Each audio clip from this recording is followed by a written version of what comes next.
है वो सीधी लाइन से बना रहना चाहिए। मतलब अगर मैं इस पेपर में अगर हाथी भी बना दूं लेकिन वो सीधा होना चाहिए। अगर मैंने ये पेपर लिया और मैंने ये सीधी लाइन से अगर एक हाथी बना दिया तो मैं इस हाथी को एक सिंपल कट से बाहर निकाल सकता हूं। आइए करके देखते हैं कैसे करेंगे। पहले तो मैं ये जो मैंने ट्रायंगल बनाया है उसको मैं फोल्ड कर देता हूं ताकि आपको दिख जाए कि मेरा ट्रायंगल कौन सा है। इसको ऐसे फोल्ड कर दिया और इसको ऐसे फोल्ड कर दिया।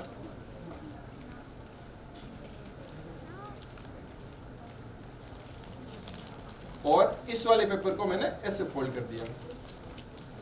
तो ये मेरा एक ट्रायंगल बन गया। अब क्या करना है, अब हम इसमें हम क्या करेंगे, जो मैंने अभी बोला था एंगल बाइसेक्टर। हमें ये जो ट्रायंगल बना इसके एंगल को बाइसेक्ट करना है। कैसे कर सकते हैं, सिंपल सा है। मैं अगर इस साइड को इस साइड के ऊपर लगा दूं तो इनके बीच का जो एंगल है वो बराबर बिल्कुल दो बराबर भागों में टूट जाएगा।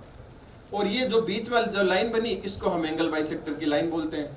इसी तरीके से हमने इस एंगल को तो बाइसेक्ट कर दिया, अब बाकी बचे हुए एंगल को भी बाइसेक्ट कर सकते हैं। कैसे करेंगे, ये वाली भुजा को इस भुजा के ऊपर रख दिया मैंने, ऐसे रख दिया और मुझे एक नीचे लाइन मिल गई, फोल्ड लाइन मिल गई।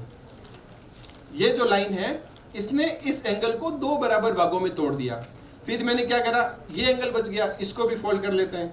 इसको फोल्ड कर दिया ऐसे।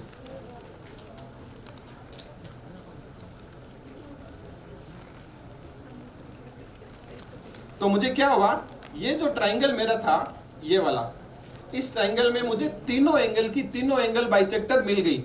और अब मैं क्या करूंगा, इन एंगल बाइसेक्टर को ऐसे ऊपर की तरफ फोल्ड कर लेता हूं। इसको उठाया और ये मैंने इसको ऊपर की तरफ फोल्ड कर लिया। इसी तरीके से इस एंगल बाइसेक्टर को भी ऊपर की तरफ फोल्ड कर लेता हूं। ये मेरा फोल्ड हो गया। और फिर ये जो तीसरा एंगल बाइसेक्टर था इसको मैंने फोल्ड कर दिया ऐसे ऊपर की तरफ। और अब मैं क्या करूंगा, ये जो मेरे फ्लैप्स बने थे इन फ्लैप्स को मैं कुछ इस तरीके से फोल्ड कर सकता हूं।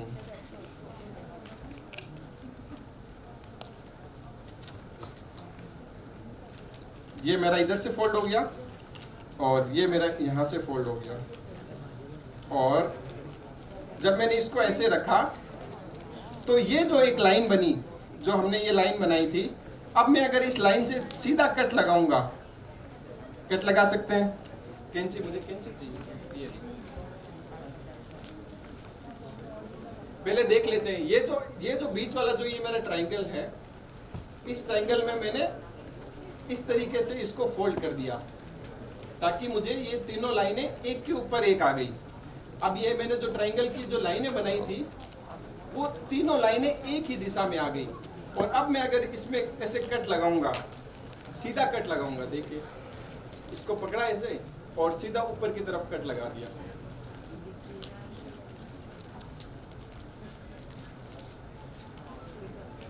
कहीं भी कैंची नहीं घुमाई, सीधा सिंपल ऊपर की तरफ कट लगा दिया।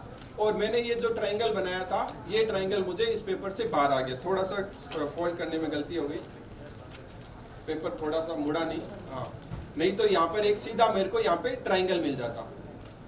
और जो तीसरा सवाल था, यानी कि सबसे पहला सवाल, वो सवाल ये था कि इस पेपर पे हमें कुछ इस तरीके से कट लगाने हैं या छेद करना है कि ये पूरा का पूरा पेपर मेरे शरीर के अंदर से पास हो जाए, या ऐसी माला बनानी है कि ये पूरा का पूरा पेपर मेरे अंदर से चला जाए।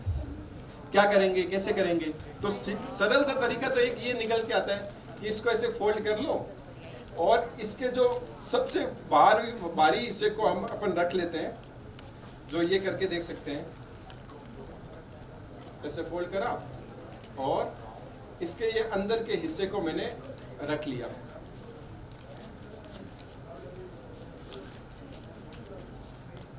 और एक कट मैंने इधर लगा दिया।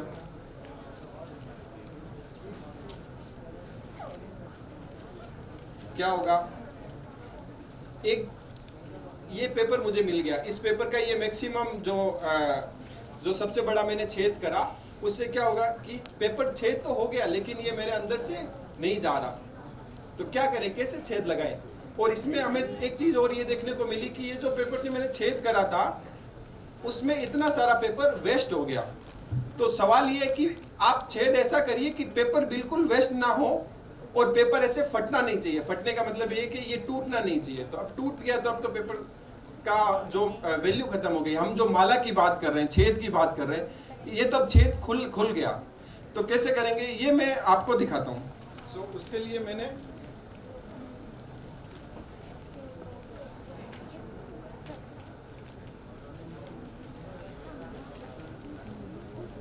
ऐसे मैंने पेपर लिया और इस पेपर को मैंने ऐसे फोल्ड कर दिया।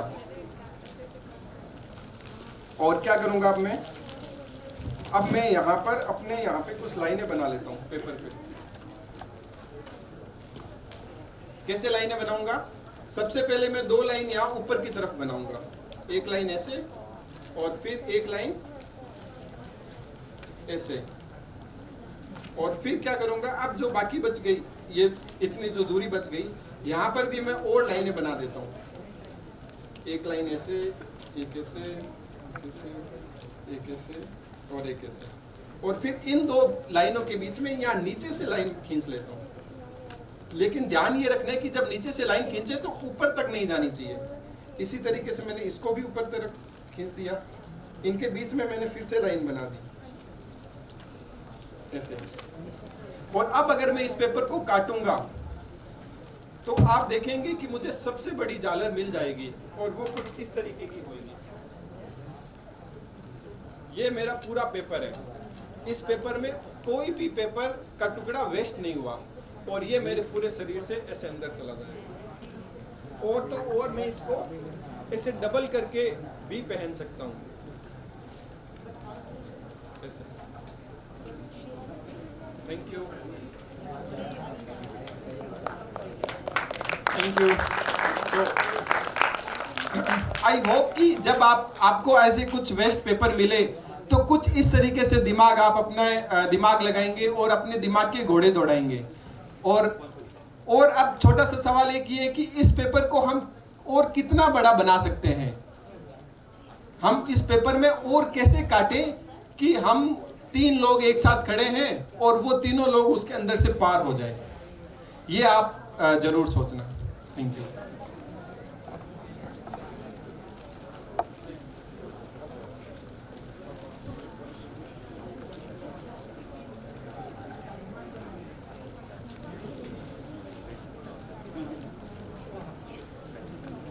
सो अभी हम क्या करेंगे, अभी आप लोगों को न्यूज़पेपर देने वाले हैं। एक न्यूज़पेपर आप ले लीजिएगा और न्यूज़पेपर लेने के बाद में हम बहुत ही बड़ी इंटरेस्टिंग टोपी बनाने वाले हैं न्यूज़पेपर से। तो और वो तपस दा अभी आपके साथ में करने वाले हैं।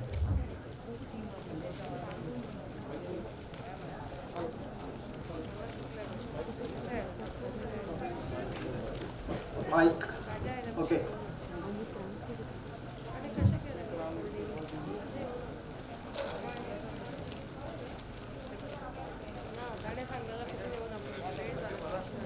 सभी को मिल गया एक न्यूज़पेपर ऐसा फुल?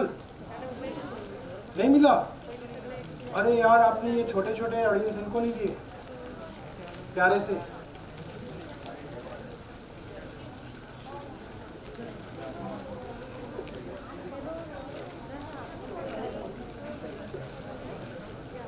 सभी के पास ऐसा फुल पेपर होना चाहिए, ऐसा हाफ नहीं चलेगा।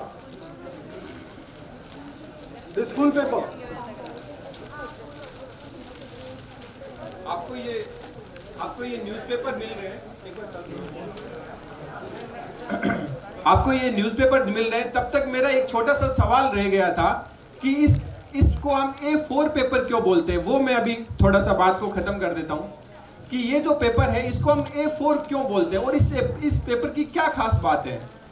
तो देखिए, इस पेपर की ये खास बात है कि अगर मैं इस पेपर को आधा फोल्ड कर दूं, मतलब इस पेपर को जब मैंने आधा फोल्ड कर दिया तो ये जो मेरा पेपर नया पेपर बन गया, इसको हम A5 पेपर बोलते हैं।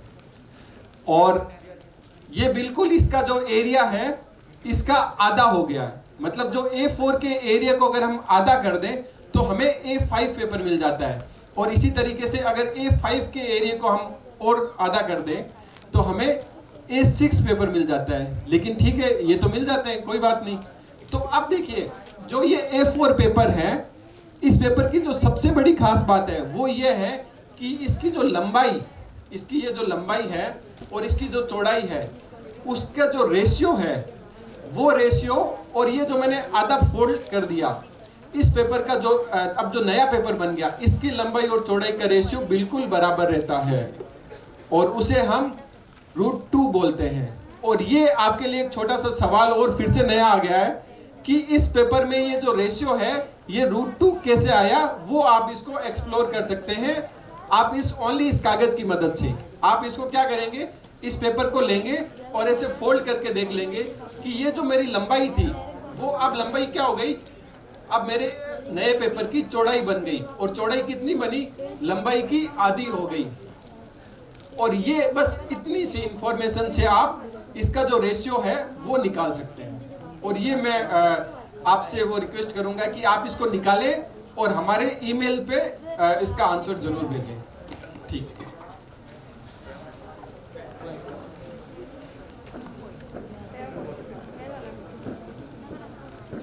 सबके पास आ गया क्या पेपर, न्यूज़पेपर?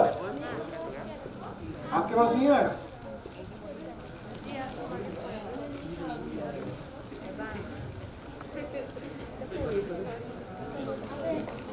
और कोई बाकी है जिसके पास न्यूज़पेपर मिलना बाकी रह गया हो? आ गया ना बेटा? ठीक है।